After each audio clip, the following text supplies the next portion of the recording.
Okay, so good afternoon everyone. Good afternoon po. So ready na po ba kayo sa ating last session? Ayan, so magi-start na po tayo for our huling bulong for NP1 to NP3. Ayan, so we have your key points or high yield questions or mga must knows na dapat ninyong malaman bago kayo mag-take ng board exam bukas. Okay, so number 1, we have your concept of amoebiasis. So sa NP1 natin, meron tayong tanong about sa amoebiasis. Ano daw po yung ating causative organism for amoebiasis? So pag sinabing amoebiasis, it is your parasite. It is caused by Entamoeba histolytica parasite. So the most common mode of transmission of amoebiasis is fecal-oral route. Okay? So you can be infected with amoebiasis if you ingest contaminated food and water. Yun. And the common manifestations of your amoebiasis, tinatanong sa exam kung ano po ang itsura ng kanyang stool. So the characteristic of the stool of amoebiasis is a bloody mucoid diarrhea or a bloody mucoid stool with abdominal pain and tenesmus po. Yan yung common sa ating amoebiasis. Meron siyang bloody mucoid stool with abdominal pain and tenesmus. So what is the diagnostic test to confirm your amoebiasis? So amoebiasis is confirmed by stool examination to detect for the presence of the ova and parasite Entamoeba histolytica. And pag tinanong tayo, what is the drug of choice of amoebiasis? Our answer in the board is metronidazole. Kasi ang metronidazole natin, it is known as antiparasitic drug po. Okay, so anti-parasite po siya, especially kapag ito po ay mapagtatae. And number 6, how to prevent amoebiasis daw. So since amoebiasis can be ingested by contaminated water, advise the community to boil their drinking water po. So how many minutes should be the boiling? It should be more than 3 minutes po. Yeah, so 3 minutes or more, we must boil our drinking water to prevent your amoebiasis. Okay, number 7, during amoebiasis outbreak, what to teach community besides outbreak prevention daw. So we must teach them about the impact and the complications of amoebiasis. So always remember that amoebiasis can lead to diarrhea and it can lead to your dehydration kasi.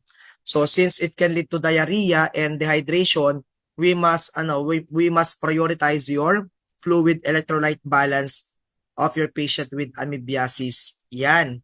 So wag niyo kakalimutan yung amoebiasis for NP1 kasi paborito po nila yan ngayon na inilalabas. Nakuha po ba? Okay, nurses, na intindihan po ba yung amoebiasis natin? So we have your causative organism po niya is parasite. Mode of transmission is fecal-oral. Common manifestation, the stool is characterized with a bloody mucoid stool or bloody mucoid diarrhea. Diagnostic test natin is stool exam. Drug of choice natin, metronidazole. How to prevent amoebiasis? Boil your drinking water. And during amoebiasis outbreak daw, aside to your outbreak prevention, what another information you should teach the community? Sagot natin, the impact and the complication of your amoebiasis condition po. Yan. Next, number 2 tayo.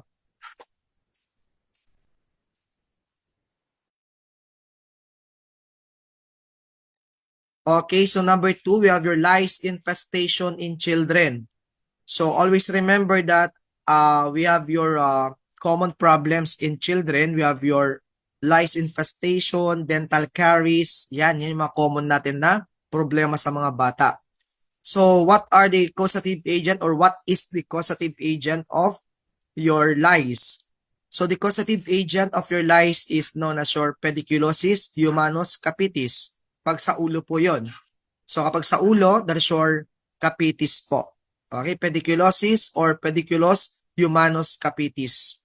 So paano po na itatransmit yung ating lice or mga kuto?